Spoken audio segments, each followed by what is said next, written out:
Doncs la història de vida que us porto avui és d'aquelles que m'encanten perquè la biografia d'aquest personatge no només té com a escenari principal el país del qual parlem, sinó que Catalunya també és un element important de la història. A més, en aquest cas, molt important. Així que avui viatgem a Filipines, però amb escala obligatòria a Barcelona per conèixer la vida de José Rizal, un paio brillant, revolucionari i, malauradament, màrtir dels colons espanyols. 19 de juny 1861. Calambà, província de la Laguna, Filipines. A una petita ciutat situada a 54 quilòmetres del sud de Manila, en una família benestant amb arrels malàisies, xineses i espanyoles, neix el petit José. Amb un cervell privilegiat, ja de nano devorava llibres i dominava diverses llengües. Amb aquesta set de coneixement, a mitjans de la dècada de 1870 va marxar a estudiar a Manila i més tard a Madrid, on es va doctorar en Medicina i es va especialitzar en oftalmologia.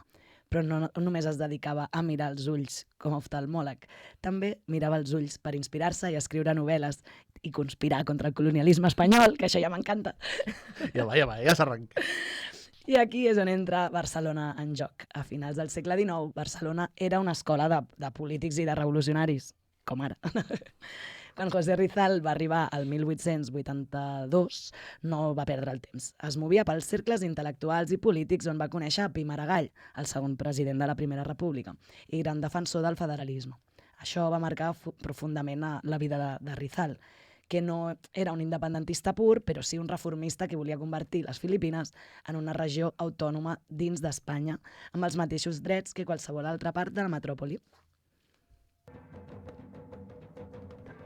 Durant la seva estada a Barcelona, Rizal es va allotjar a la Font d'Espanya. Sí, a ple barri del Raval. Sí, amics, aquells carrers on avui podeu trobar kebabs, olor a pipí sec a les cantonades de les voreres i turistes perduts o tirats al terra mig borratxos. Vés a saber què. Sí, doncs mira, allà un heroi nacional filipí s'hi debatia sobre el futur de la seva terra. O sigui, imagina't, quina època èpica que tenen ara aquells carrers. I quina gent va passar per allà. És aquí, en aquesta Font d'Espanya, on va escriure la revista La Solidaritat, que era un mitjà clau pel moviment reformista filipí. Però només va ser l'inici de la seva revolució, a través de les lletres, perquè no només va fer aquesta revista.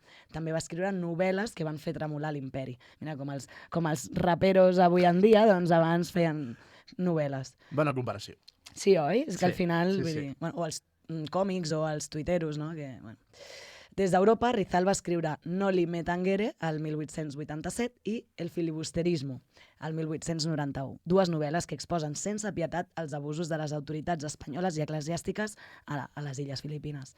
Aquestes obres encenen la flama del nacionalisme filipí i, tot i que Rizal no simpatitza gaire amb el moviment armat del Katipunan, les seves idees l'inspiren una mica. Recordem que estava per Barcelona a finals del 1880. Una localització una mica especial. El Raval, exacte, Font d'Espanya, escrivint llibres que tocaven els pebrots als colons espanyols. I, bueno, sembla que se li acaben aquests anys rotllo Erasmus siglo XIX, perquè torna a Filipines. És que quina època, a finals del segle XIX. Totalment. Jo el tinc romantitzadíssim, i més sent una dona, perquè jo estaria o manicomi, o morta a la presó, o alguna així. Però aquell moviment cultural, artístic, polític, d'espies, a les cafeteries, aquelles a la llum de les espelmes i la candela, em dona com allà un rotllo que és que m'encanta. Però bueno, tornem. 1892, Rizal torna a casa i fa la fundació de la Lliga Filipina, que era una organització política reformista. Però el governador colonial, un tal Eulogio Despujol i Dusai, no en volia saber res. Com ho has dit, Com ho has dit? Despujol i Dusai. És que em fa gràcia que es digui Despujol. Estan els Pujol i els Despujol. Però mira, no en volia saber res i el va deportar a Mindando. Allà, Rizal va fundar escoles. Seguim amb la línia educativa avui. Totalment. Sí, perquè el paio aquest no rendia mai. Però la repressió no afluixava i la seva reputació es va veure supertacada per una propaganda colonial. Ja sabem que els agrada molt fer propagandes i desprestigiar la gent. 1896, mentre la revolta de Katipunan estava en marxa, Rizal intentava demostrar la seva lleialtat a Espanya, perquè recordem que ell no volia independitzar-se, sinó fer una reforma. I llavors es va allistar com a metge militar per anar a Cuba. En el trajecte va tornar a passar per Barcelona i és aquí on entra en escena un altre cop el maleït Despujol. Ara era capità general de Catalunya. Imagina't. Doncs el va detenir i el va enviar directament a Manila.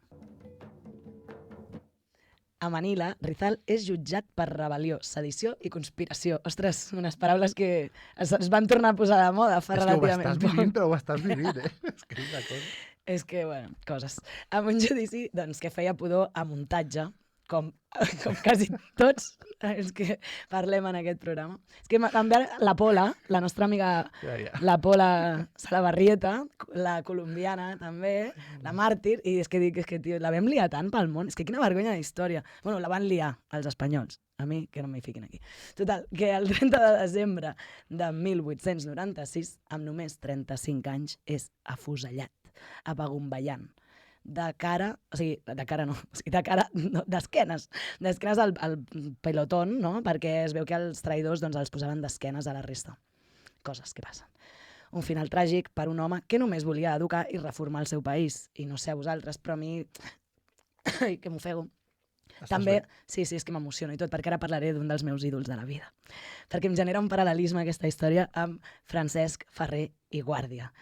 Pedagog, lliurepensador anarquista català, doncs el més xulo que hem tingut, què vols que et digui? Ell va crear l'Escola Moderna del 1901 al 1906 i va significar una posada en pràctica de la seva pedagogia llibertària.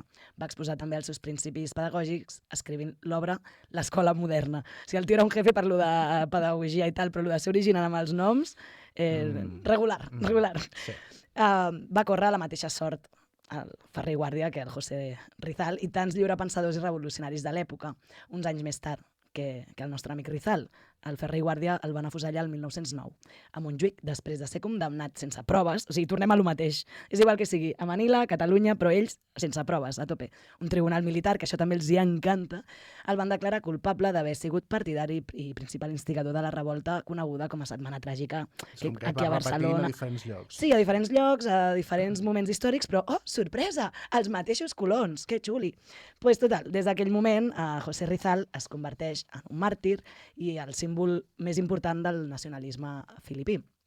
La seva influència arriba fins avui. De fet, Barcelona continua recordant-lo, no només per la seva lluita política, sinó per com les seves idees federalistes estaven impregnades també de les idees catalanes de l'època. I amb aquesta música tan trista acaba la història d'un home que volia reformar Filipines, però que Espanya el va transformar en un màrtir. Un altre cop, un intel·lectual que volia diàleg acaba sent víctima de la repressió. Quina sorpresa! Espanya, gràcies.